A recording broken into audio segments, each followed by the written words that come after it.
We're now joined by Otis Rolley, Head of Philanthropy and Community Impact at Wells Fargo and Company and President of the Wells Fargo Foundation. Good to see you, Mr. Rolley. Really good to be here. Let me also disclose that Wells Fargo is a significant underwriter of our work at our not-for-profit production company. Mr. Rolley, talk about the work of the foundation and work of Wells Fargo, particularly in not-for-profit organizations making a difference disproportionately in urban communities, please.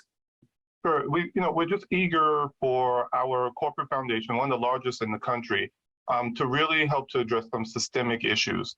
And so we target our investment, our philanthropic strategic investments, and nonprofits that are focusing in areas where we have expertise: small business and entrepreneurship, housing access and housing affordability, and financial health. Yeah, some of those organizations include the African American Chamber of Commerce of New Jersey, Latina Entrepreneurship Training Series Program, and New Jersey Community Capital Equitable Small Business Initiatives. In these very challenging times, 3 years into COVID, nonprofits, and we are one of them, not just fighting to stay relevant and alive, but we're constantly raising money. What have you seen in the not-for-profit community, particularly in urban areas, as it relates to their efforts to keep fundraising successful and allowing the organization to thrive? It has definitely been a challenging time, particularly in light of the pandemic. I think many nonprofits have had to really struggle, not just in terms of fulfilling their mission in a difficult time, but also being able to fund the mission. So I think what we've seen, the philanthropic community has really stepped up. Fortunately, I think federal, state government, particularly during the pandemic, offered a lot of different grants and loans as well.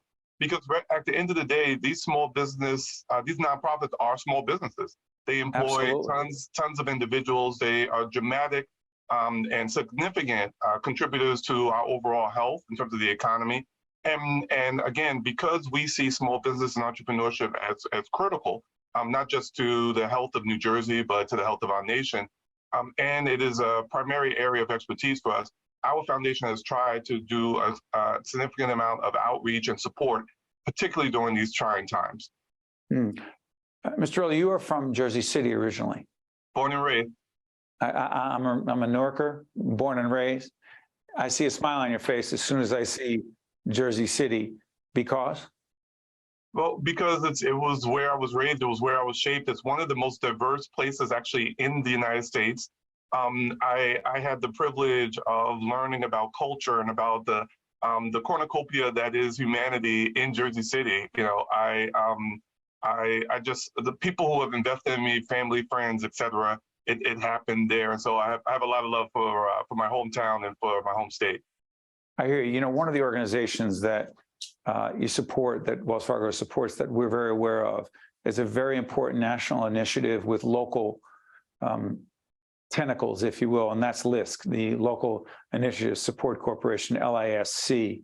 Why is LISC so important, particularly in urban communities? Well, we are really careful in terms of who we choose to partner with, because we understand as a foundation, there's a weird power dynamic there, funder to fundee, right? And so we try to make it very clear that, no, it's a real partnership. And LISC is one of those that really satisfy the due diligence, not just in the state of New Jersey, but around the country.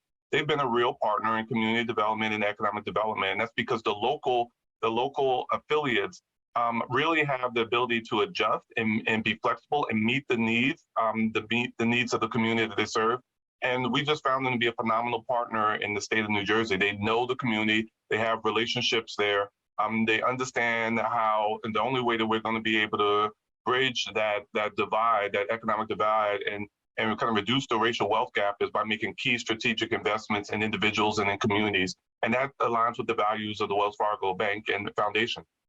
Mr. Rolley, where does, again, in these very challenging times, inflation is what it is, economic struggles that people face every day, and even though the unemployment figures seem to be positive, those are statistics. People's lives are much more complicated. The reason I asked, that's the reason why I asked this question, the place for employee volunteerism, because people are saying, very often it's like, well, you want me to volunteer? I'm trying to keep my head above water, trying to feed my family, and now you're talking about volunteerism. Talk about that. It matters more than ever. It really does, because at the end of the day, while our jobs provide us with the financial means to live, the living part of who we are is connecting to the other humans in our places of work, in our communities, and our neighborhoods. And we have long had a history of support for employee volunteerism. We have over 250,000 employees, and we provide a couple of days off where we pay them to go and volunteer, because we feel like it's an important connection. It helps you to realize that the individuals who you're working for and with are truly your neighbors. And so when you see the red shirts coming, as we often, when we volunteer, we're wearing our red jerseys or polos. We see it as a critical part of our mission in being a real corporate citizen. You talk about this from a corporate perspective, but I'm curious about this. Before I let you go, to what degree is the work you do highly personal for you? It is. I do see it as not just a job, but it's kind of a mission for me. I studied urban planning, urban studies with a concentration on housing, community economic development, and I've been blessed with the ability over the last 25 years of doing housing, community, and economic development. I'm really trying to bridge that divide and advance a sense of equity. Some of the struggles that I had at Lincoln High School in Jersey City, and seeing how a public school in Jersey City was not supported in the way that some of our suburban neighbors were. That struggle around the inequity has been deep, and has really helped to inform a lot of the work that I do. I'm so excited about the opportunity to advance an equity agenda at the Wells Fargo Foundation. The bank values it, and that aligns with my personal values. Well said. You've been listening to and watching Otis Rolley, who is the head of Philanthropy and Community Impact, Wells Fargo and Company, and also president of the Wells Fargo Foundation. Mr. Rolley, thank you so much for joining us. Appreciate it. Thanks for the opportunity. Have a good one. You too. Stay with us. We'll be right back. Think Tank with Steve Adubato has been a production of the Caucus Educational Corporation.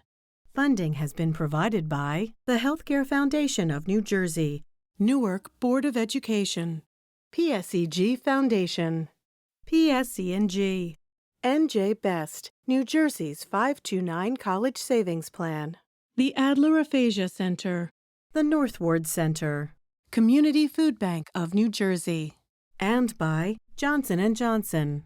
Promotional support provided by Meadowlands Chamber and by NJ Biz. How do you create change? By cultivating hope. And we see that every day. In the eyes of our preschoolers, in the souls of the seniors in our Adult Day program, in the minds of the students at Robert Treat Academy, a national Blue Ribbon School of Excellence, in the passion of children in our Youth Leadership Development Program, in our commitment to connections at the Center for Autism, and in the heart of our community, the Northward Center, creating opportunities for equity, education, and growth.